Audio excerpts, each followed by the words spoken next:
എന്താ ഗോപാലേട്ടാ, എന്താ കാര്യം? ശാരിയെ മോളെ ഇവിടെ എങ്ങും കാണുന്നില്ല. അയ്യോ, കാണാനില്ലെന്നോ?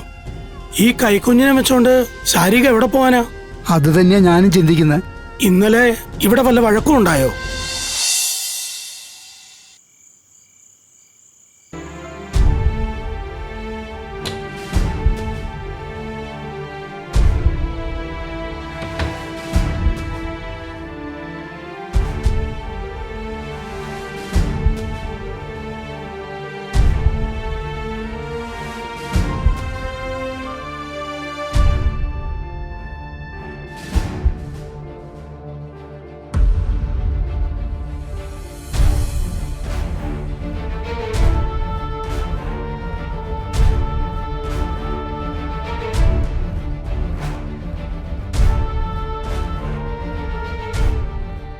രണ്ടുപേരും ഉറങ്ങിയോ? ഇപ്പൊ ഉറങ്ങിയതേ ഉള്ളൂ.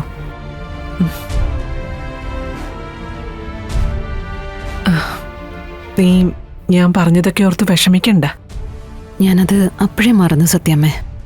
എന്നേക്കാൾ കൂടുതൽ നാടിനെയും നാട്ടുകാരെ അറിയാവുന്ന ആളാ നീ. ലോകപരിചയവും ഉണ്ട്. എന്റെ കാര്യം അങ്ങനെ അല്ലല്ലോ. ഈ വീടിന്റെ ഉള്ളിലെ എന്റെ ലോകം, എന്റെ ചിന്തകളോ ഒരു സാധാരണ വീട്ടമ്മയുടേതും. അതുകൊണ്ടാകാം ഞാൻ എന്താണോ ചിന്തിക്കുന്നത് അത് അതുപോലെ നിങ്ങളിലേക്ക് എത്താത്തത്. മോളെ, പക്ഷെ ഒന്നുണ്ട്, എല്ലാവരുടെയും നന്മ മാത്രമേ ഞാൻ ആഗ്രഹിച്ചിട്ടുള്ളൂ. എന്തിനാ സത്യാമ്മ എന്നോട് ഇങ്ങനെയൊക്കെ പറയുന്നത്? എനിക്ക് എന്നെ അറിയാമെന്നതുപോലെ തന്നെ എനിക്ക് സത്യാമ്മയെ നന്നായിട്ട് അറിയാം. പിന്നെ എന്തിനാ നമുക്കിടയിൽ ഇങ്ങനെ ഒരു സംസാരം? എല്ലാത്തിനും കാരണം എൻ്റെ ഈ മോൻ തന്നെയാ. അല്ലെങ്കിൽ ഈ വീട് എങ്ങനെ കഴിയേണ്ടതാ? അവനെ ഓർത്ത് കരയാത്ത ഏതെങ്കിലും ഒരു ദിവസം നിന്റെ ജീവിതത്തിലുണ്ടോ? കാണില്ലെന്ന് എനിക്കറിയാം. കാരണം അവൻ എന്നെങ്കിലും ഒരു ദിവസം വരുമെന്നുള്ള പ്രതീക്ഷ നിന്റെ ഉള്ളിലുമുണ്ട്, എൻ്റെ ഉള്ളിലുമുണ്ട്. നമ്മൾ അതിനുവേണ്ടി ഒരുമിച്ച് പ്രാർത്ഥിക്കുന്നുമുണ്ട്. പക്ഷേ ഞാനിപ്പോ അവനെ വെറുക്കുക. അവനൊരു ഭീരുവാ. ജീവിതത്തെ കണ്ട് ഭയന്ന് ഒളിച്ചോടിയവൻ. അങ്ങനെയുള്ളവർക്ക് ഈ ഭൂമിയിൽ ജീവിക്കാൻ അവകാശമില്ല. അവനെപ്പോലൊരു മകനെ പ്രസവിച്ചതിൽ ഞാനിന്ന് സ്വയം ശപിക്കുക. മനസ്സുകൊണ്ട് പ്രാകുക. എന്തിന് അവൻ എന്റെ വയറ്റിൽ തന്നെ മകനായി ജനിച്ചു? അമ്മയുടെ മകൻ മരിക്കുന്നത് വരെ ധീരൻ തന്നെയായിരുന്നു അമ്മ. ചങ്കുറപ്പുള്ളവൻ. അച്ഛനും അമ്മയും ഭാര്യയും മക്കളും സങ്കടപ്പെടരുതെന്ന് കരുതി സ്വന്തം മരണം പോലും ഒരാളും അറിയരുതെന്ന് ആഗ്രഹിച്ചവൻ.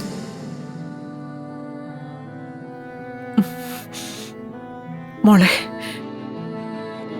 അവന് വേണ്ടി ഞാൻ നിന്നോട് മാപ്പ് ചോദിക്കുക. ഒരു നിമിഷം ഞാൻ നിന്നെ തെറ്റിദ്ധരിച്ച് സംസാരിച്ചതിന്. നിന്റെ മനസ്സ് കാണാനുള്ള കഴിവ് എനിക്കില്ലാതെ പോയി. സത്യാമ്മേ, ഞാൻ സത്യാമ്മയെ കാണുന്നത് എൻ്റെ അമ്മയുടെ സ്ഥാനത്ത്. എന്നെ 100% സത്യാമ്മയ്ക്ക് വിശ്വസിക്കാം. മോളെ, ഇനി അമ്മ നിന്നെ തെറ്റിദ്ധരിക്കില്ല. ശാരദാമ്മ കൂടെയില്ലെന്നുള്ള സങ്കടവും വേണ്ട. ഈ സത്യാമ്മയുണ്ട് കൂടെ. ഒപ്പം സത്യാമ്മയുടെ സ്നേഹവും.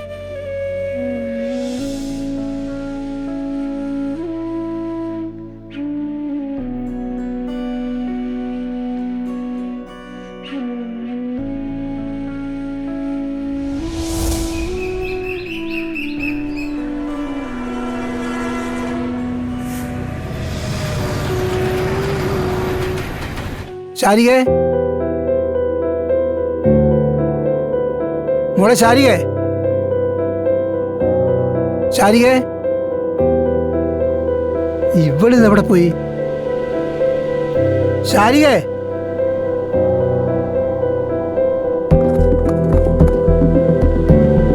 ശാരികേ, ശാരികേ,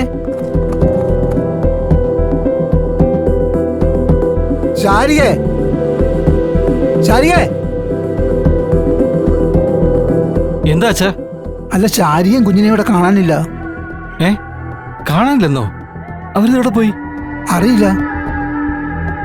ഇനി ഇന്നലത്തെ വഴക്കിന്റെ പേരിൽ അവള് മോളെ എടുത്തോണ്ട് എങ്ങോട്ടും ഇറങ്ങിപ്പോയോ? നീ അപ്പുറത്തൊക്കെ ഒന്ന് പോയി നോക്കിയേ. ആ ശരി അച്ഛാ.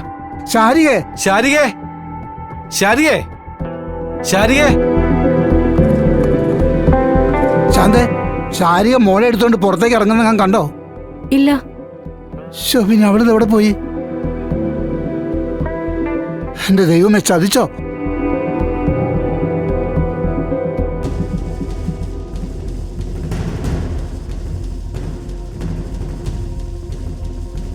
ഇവിടെയൊന്നും ഇല്ല അച്ഛാ. പിന്നെ ഇത് എവിടെ പോയി? ഞാൻ അവിടെ എല്ലാം നോക്കി.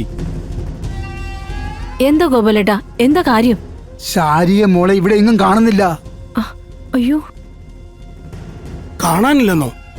ഈ കൈക്കുഞ്ഞിനെ വെച്ചോണ്ട് ശാരിക എവിടെ പോവാനാ? അത് തന്നെയാ ഞാനും ചിന്തിക്കുന്നത്. ഇന്നലെ ഇവിടെ വല്ല വഴക്കും ഉണ്ടായോ? ഉണ്ടായി കാണും. ആ ശാരദമ്മ ഇവിടെ ഉണ്ടായിരുന്നപ്പോ എന്ത് നല്ല അടുക്കും ചിട്ടയോടും കഴിഞ്ഞിരുന്ന വീടാ. ഇപ്പൊ കണ്ടില്ലേ, വഴക്കും ബഹളവും, വീട്ടിൽ നിന്നുള്ള ഇറങ്ങിപ്പോക്കും. ഇനിയിപ്പോ എവിടെ ചെന്ന് കണ്ടുപിടിക്കാനാ? തെറ്റ് കണ്ടാ ഞാൻ വിളിച്ചു പറയും. അതിപ്പോ ആരായാലും ഞാൻ പറയും. എന്നിട്ടിപ്പോ സ്വന്തം ചേച്ചിയെ വീട്ടിൽ നിന്ന് ഇറക്കി വിട്ടപ്പോ നിനക്ക് തൃപ്തിയായല്ലോ.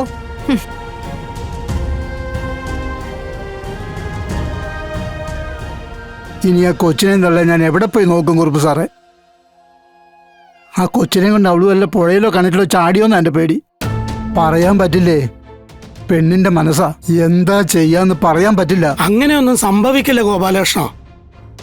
അങ്ങനെയൊക്കെ ചിന്തിച്ചു കൂട്ടാൻ നിന്നാ ഒരുപാടൊക്കെ ചിന്തിച്ചു കൂട്ടേണ്ടി വരും. അവൾ ഇന്നലത്തെ ദേഷ്യത്തിന് ഇവിടെ എവിടെയെങ്കിലും മാറി നിൽക്കുന്നതാവും. അല്ലെങ്കിൽ തന്നെ ആ കുഞ്ഞിനെ കൊണ്ട് അവൾ എവിടെ മാറി നിൽക്കാനാ? നമുക്ക് ഇവിടെ എവിടെയെങ്കിലും ഒന്നുകൂടി നോക്കാം. ബന്ധുക്കളുടെ വീടുണ്ടെങ്കിൽ അവിടെയൊക്കെ ഒന്ന് വിളിച്ചു നോക്ക്. നിങ്ങൾ അവിടെയൊക്കെ പോയൊന്ന് നോക്കിക്കേ.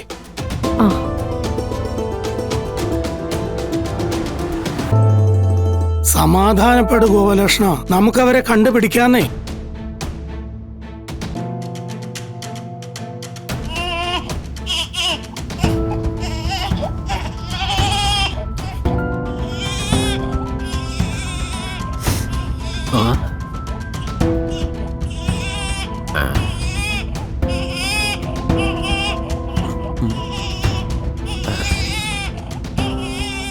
ഒരു കൊച്ചിന്റെ കരച്ചിൽ കേട്ടതുപോലെ തോന്നിയല്ലോ. അതോ എനിക്ക് തോന്നിയതാണോ?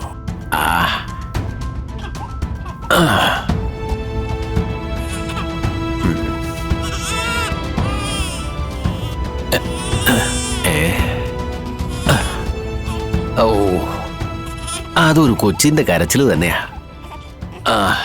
എന്തായാലും നോക്കിയേക്കാം. എണീറ്റോ? ദാ ചായ. എന്തോന്ന് ഈ പരക്കം പാഞ്ഞു നോക്കുന്നേ? ഒരു കൊച്ചിന്റെ കരച്ചിൽ കേട്ടില്ലേ നേരത്തെ? ഇനി അതെന്റെ തോന്നലാണോന്ന് അറിയാൻ വേണ്ടി ചോദിച്ചതാ.